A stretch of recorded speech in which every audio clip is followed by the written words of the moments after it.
Welcome, investigator. Evil is on the rise. Crime is escalating. Our mission is to eliminate the crime by exposing evil, examine why it manifests, and highlight the brave souls that confront it every day. Join us as we work together to bring justice to every victim. Welcome to All Things Crime. Here's your host, Jared Bradley. Regardless, man, we thank you for your service and for serving what you did. So, hey, before we wrap up, man, you got to tell me about how you went from being a cop to being an author of these crime mysteries. Okay, well, we started that came later. We only started it in I want to say the first book we wrote, Sister Margaret, which I know you read. Okay. We wrote that in 2017. It took us a couple of Probably years from to my get reaction when I texted you, I was like, "What the freak, man?" Well, my sister, who you met, Natasha, Yeah. okay, we wrote that in like 2017 and it came out in 2020. And we did it completely as a goof because I'm one of those guys, if you get me started, I could talk for hours about nonsense. We just get going. I got stories and I could tell you about the cops, New York City, the army, whatever the nonsense is, we'll talk. And people would always do that thing. Oh, you know what? Travis, you should write a book. You should write a book. And, you know, people say that enough times, you start to believe it. So I called my sister because she's a smart one. And I said, hey, Tosh, what do you think, man? You want to team up with me and we'll put a book out? And she immediately said, yeah, I don't even think I finished the sentence before she said yes, you know? Hmm. So we wrote Sister Margaret. And who knew, but the thing took off like a shot. And really it's a very simple, very short story, but somehow it struck a chord with people. People liked it. Next thing you know, we had 2, 3 more out. The fourth one just came out a couple of weeks ago on, what was it, November 10th. The fourth book, Lee June, just came out. And it's been a really, really cool ride. And what we do is we take real stories, kind of like what we talked about today, and we twist them together. So I'll take 3 or 4 real stories and twist them into one fictional story that Detective Tommy Keane, the protagonist, the hero of the stories, will go through. And we decided to do that rather than doing a 600-page story of Travis's life in the police department or whatever. We thought it would be more interesting, one, if we could do fiction, make a lot more things happen to the characters in a short amount of time, because otherwise stories can be quite boring, to tell you the truth. Yeah. Police work is very boring. Yeah. Most People people don't don't believe want to that, actually read autobiographies. but it is correct. And so we have more fun with the fictional character. Plus, it keeps us out of court. And what I mean by that is, we don't have anybody coming up saying, hey, man, you shouldn't have used my name. You shouldn't have told my story, whatever. We kind of fictionalize it and twist it around. And it says on the very first page, work of fiction. So it keeps us out of trouble. And that's been a really, really interesting ride. It has. And like I said, well, you and I we met at CrimeCon. Yeah. And that was that was our first one. It was a great experience. And we'll be seeing you again in, what is it, May 31st in Yeah. Nashville. Yeah. I need Right? to. Still haven't had time to follow up on that. I just got home from Tennessee last night. Got a lot of stuff to catch up on once my travel is done for the year. So now that's You hit it hard, man. You really travel a lot with this MVAC I thing. do. There's a lot of agencies that need training on their new MVAC systems. So man, I got to go. But Yeah. I love it. I love interacting with crime scene investigators and DNA analysts and people that are doing the work. And it's just a fantastic career that I've just kind of fallen into thanks to my dad. So yeah, I'm making the best of it. Well, good. And you're doing a good thing too. I mean, this DNA stuff it has changed, law enforcement so much for the better. It's unbelievable Yeah. what's come out of this DNA. And again, in my time, it was we never used it at all. I mean, just like fingerprints. People think fingerprints were so. I never used fingerprints. Never came through. Very rarely do you come up with a decent print. But DNA, there's no arguing there. If you got it, you Yeah, got it. it can be pretty compelling, but Yeah. the thing about it is, regardless of what kind of evidence it is, to me, the fulfilling part is whether our machine is used to help solve a crime or not. But when you get a phone call from whoever. And, you have actually helped bring justice to some poor girl, that's been raped or whatever. There is just nothing that I've experienced that is even remotely close to how fulfilling it is. And I just, the first time we got a phone call that like a sheriff or a detective or somebody is saying, yeah, we got him. You're not going to believe this. We got DNA off of a rock or some crazy thing like that. And they're like, because of that, because of your machine and your dad's invention, we were able to solve this case that was 30 years old. And yeah, to me, it's just, wow, getting those phone calls, even as rare as they are, there's nothing like it. So many people going in this world, and it is quite often it's called a thankless job. Police work in general, law enforcement in general, is called thankless, but it is the very few thank yous, or when it's not even a thank you, but you did the right thing, you got a bad guy, you stopped somebody. It is very gratifying. I remember my short time working in the robbery identification program when I worked with those guys in there, and I would go on all these different robbery cases.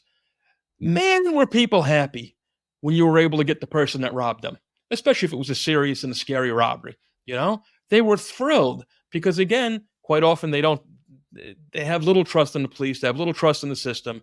And here they are saying, yes, that's the guy. Thank you so much for getting him.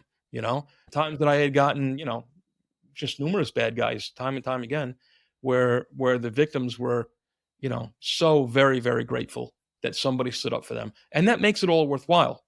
It absolutely does, Yep. or finding a missing child. You find a missing child, man. I mean, you're king for a day. Forget it. You don't even need thanks because in your heart, how bad that could have been, and how scared you were at that time. And it's a beautiful thing, And so absolutely, man, knowing that your machine and your training has brought some sort of closure to a family, that's phenomenal. It really is. Yeah. So, Well, and that's the bottom line is that's why I do what I do. yeah. I miss a lot of football games and things like that, but it's, I'm the guy and I'm the dad and the provider.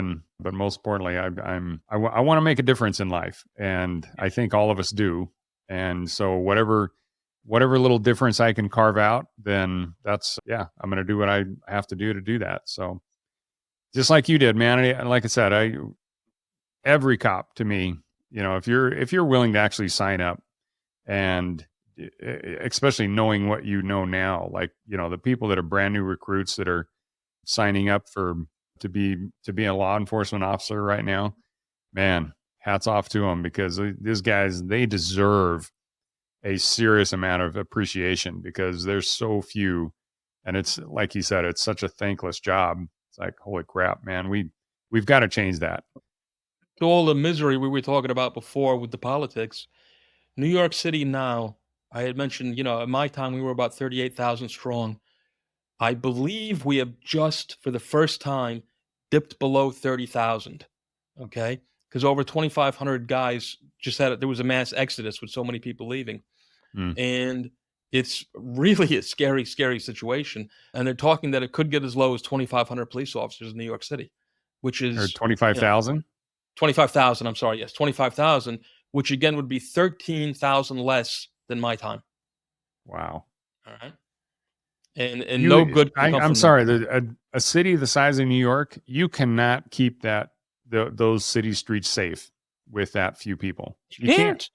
Well, you couldn't. Again, going back to my time when we did have 38,000 guys, we could have used twice as many because, even in my precinct, which was a very, very busy house, we would turn out like 4 or 5 cars. Now, granted, you might have some anti-crime guys or some SNU guys or narcotics squad would be working, but as far as actual patrol guys answering the radio, there was never enough guys. And on a busy night, not every night, so I don't want to exaggerate it or make it sound impossible, but on a busy Friday or Saturday night, you could easily do 25, 28, 30 jobs in a night. Now, a job is a call, okay? Just divide that into 8 or divide that by 8 hours. 8.5 hours is what we worked. You You're going job, job, job, job, job. They're holding 5 jobs waiting for you, you know? Yeah. And people are unhappy because you're not showing up. And quite often you're doing that thing where you show up. Is anybody hurt? What's happened? Blah, blah, blah, blah. Nothing, nothing, nothing. Have a nice night. I got 5 jobs waiting for me. And you got to hustle off to the next one, you Yeah. know? And it's really, really sad because you cannot serve the public the way they need to be served, you know? And now you're cutting that not in half, but what, by a third at least, you know? Yeah, it's crazy. No, it's nuts. It's nuts. It's very scary. Jared, it's Crazy. very scary, you know? And that's Yeah. nationwide. That's not just New York. That's nationwide that's happening. Oh, I know. Well, which is why the people fleeing out of the crazy states and the crazy cities. It's like Yep. my neighborhood in Utah, man, they can't build the houses fast enough out here. Right. So we've been trying to Well, keep it a secret, but we got all these crazy I'm New sure- Yorkers moving in. I know from our past conversations you're fairly politically astute, all right? And I'm sure you probably realize that California lost so many people, okay, that they lost a congressman. That's how many people left the state of California, that they lost a congressman. Same thing in New York State. So many people left New York State for Texas, Florida, Tennessee, wherever they're going. I know a lot of people both in Texas and Tennessee that have left New York, all right? And so many people have left that we actually lost a congressman because we don't have enough people to support that many congressmen. It's wild, Well, man. every congressman represents 750,000 people. Yeah. So, Yeah. no, we gained a congressman not long ago. That's when, Sure. that's when Burgess Owens is our current congressman. Yeah, I love that guy. He's awesome. So Good. Okay, brother. Listen, everybody needs to go and visit. Where can people find your book? Anywhere. So obviously Amazon, and although I can sit here and complain politically about what Amazon is doing to the country and the world, it will be there tomorrow. It'll show up tomorrow, and it'll be probably half price than anywhere else. But Amazon, Barnes & Noble, Books A Million, anywhere books are sold, it's available. It might not be on the shelf, but it's available everywhere. Okay. Yeah. And please check them out, man. If you're watching the show right now and you're a crime fan and you want to listen to some crazy stories or read some crazy stories, please pick it up. Tommy Keane Detective Series. You'll be happy you did. Yeah. Tommy Keane, and the first book is Sister Margaret. Correct. And I promise you, when you finish that last chapter, you'll be like, what in the... Yeah.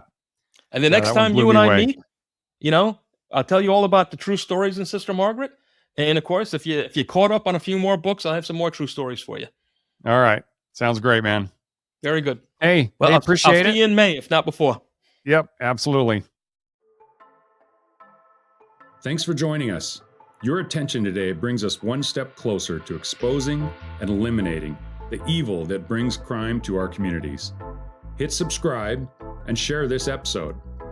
Together, we will bring justice to every victim.